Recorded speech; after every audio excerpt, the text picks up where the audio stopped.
បាទសួស្តីបងប្អូនទាំងអស់គ្នាថ្ងៃនេះជួបជាមួយខ្ញុំម្ដងទៀតហើយថ្ងៃនេះគឺមានប្រភេទម៉ូតូ Cross គប់ស៊េរីចំនួន2018មួយគ្រឿងបាទចំនួនខ្ពស់គឺមានកង់កម្មប្រទេសប៉ុន្តែចំនួន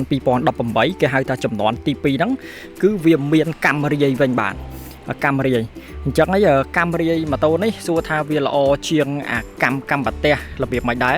វាអត់ល្អជាងគ្នាប្រមាណទេបងប្អូនតាមពិតកង់រាយកាំរាយឬក៏កម្មប្រទេសហ្នឹងគឺវាមានគុណសម្បត្តិនិងគុណវិបត្តិដូចគ្នាបាទគុណសម្បត្តិរបស់ប្រភេទម៉ូតូដែលវាមានកង់កាំរាយហ្នឹងបងប្អូននេះកាំរាយហ្នឹងនៅពេលណាបើសិនជាយើងបុកថ្មនេះនៅពេលណាបើសិនយើងជិះ off road បងប្អូននេះពេលណាយើងបុកថ្មអញ្ចឹងទៅអាកាំរាយហ្នឹងគឺវារៀងបត់ចូលបន្តិចហើយអញ្ចឹងទៅគឺវាលាស់ចេញមកវិញបាទអាហ្នឹងហើយគឺកាំរាយអញ្ចឹងហើយប្រភេទម៉ូតូ off road ធម្មតាគឺគេមិនដាក់កាំប្រទេសមកទេបាទអញ្ចឹងសួរថាហើយថៃបានស៊េរីចំនួនថ្មីមិនក៏គេដាក់កាំប្រទេសមកវិញដាក់កាំប្រទេសគេប្រហែលជាចង់ឲ្យអ្នកដែលជិះ cross គប់ហ្នឹងកុំឲ្យសូវ off road ពេកបាទហើយទៅបើសិនជាយើងយកម៉ូតូដែលមានកង់កាំប្រទេសយកដាក់ទៅ off road បងប្អូនយើងគ្រាន់តែជិះបុកថ្មឬក៏ដូចថាជុលជាមួយថ្មបត់ចឹងទៅគឺបាក់កាំប្រទេសនឹងតែម្ដងអញ្ចឹងហើយប៉ុន្តែវាស្រួលលាងបងប្អូនស្រួលលាងសម្អាតអញ្ចឹងហើយម៉ូតូ cross គប់គឺអាចំនួនទី2ហ្នឹងបើជិះ off road ខ្លាំងបងប្អូនជិះបុកថ្មផ្ទប់ថ្មគឺអត់អីទេបងប្អូន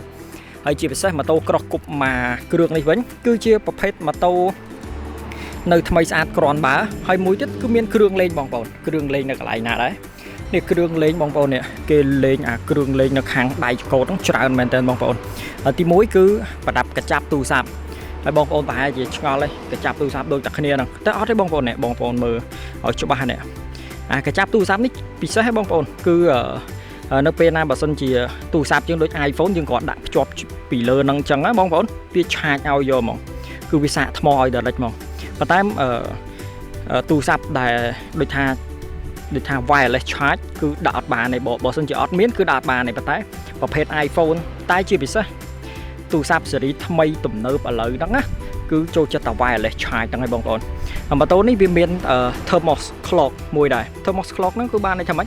អង្សាបងប្អូនយើងជិះម៉ូតូក្តៅណាយើងមើលអានេះវាមានអង្សាពេលណាយើងដាក់ថ្មចូលទៅវាឃើញណាបងប្អូនហើយនៅក្នុងហ្នឹងគឺមានម៉ោងផងបងប្អូនមានម៉ោងផងម៉ោងឲ្យមើលអង្សាបានទៀតហើយម៉ូតូនេះការប្រើប្រាស់វាគឺ 9000 គីឡូអត់ទាន់ដល់ 10000 គីឡូទេបងប្អូនហើយកន្លែងគឺមាន grip heater មួយទៀត grip heater ហ្នឹងគឺបានន័យថានេះកម្ដៅដៃបងប្អូនយើងជិះឆ្ងាយអញ្ចឹងទៅយើងស្ពឹកដៃជួនកាលនេះខ្ញុំជិះឆ្ងាយខ្ញុំចូលចិត្តរយដៃកូនបងប្អូនរយដៃកូនណាអញ្ចឹងហើយពេលណាមានអាហ្នឹងទៅវាកាន់ទៅវារៀងស្រួលដៃអញ្ចឹងទៅបងប្អូនហើយមួយទៀតអានេះប្រដាប់ដាក់កំប៉ុងទឹកប្រដាប់ដាក់កំប៉ុងទឹកបងប្អូនមើលបន្តិចទៅគិតថាវាធម្មតាមិនធម្មតាបងប្អូននៅពេលណាយើងដាក់កំប៉ុងទឹកភាគច្រើននៅពេលណាយើងជិះ off road ទៅវាលោតដាច់ធ្លាក់ចុះបងប្អូនប៉ុន្តែអានេះវាមាននេះវារឹបថែមទៀតរឹបអាកំប៉ុងទឹកហ្នឹងឬក៏កែវដាក់កាហ្វេយើងហ្នឹងឲ្យវារឹបជាប់នឹងនៅនឹងតែម្ដងបាទពិសេសអានេះពិសេសអាកែវដាក់កំប៉ុងទឹកនេះហើយមួយទៀតគឺមានអារៀននេះមួយទៀតរៀននេះធម្មតា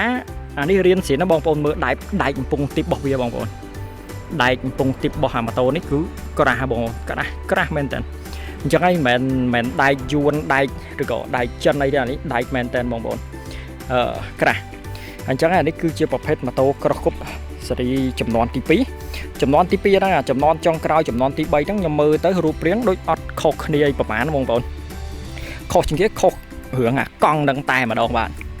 អញ្ចឹងសូមអរគុណបងប្អូនទាំងអស់គ្នាដែលបានតាមដានវីដេអូម៉ូតូមួយគ្រឿងនេះបាទបើសិនជាបងប្អូនពេញចិត្តចាប់អារម្មណ៍ម៉ូតូ cross គប់ចំនួនទី2នេះបងប្អូនអាចតាក់ទងយើងខ្ញុំបានតាមប្រអប់ផ្សារបាទអញ្ចឹងសូមអរគុណនិងជួបគ្នាក្នុងវីដេអូក្រោយៗទៀតបាទ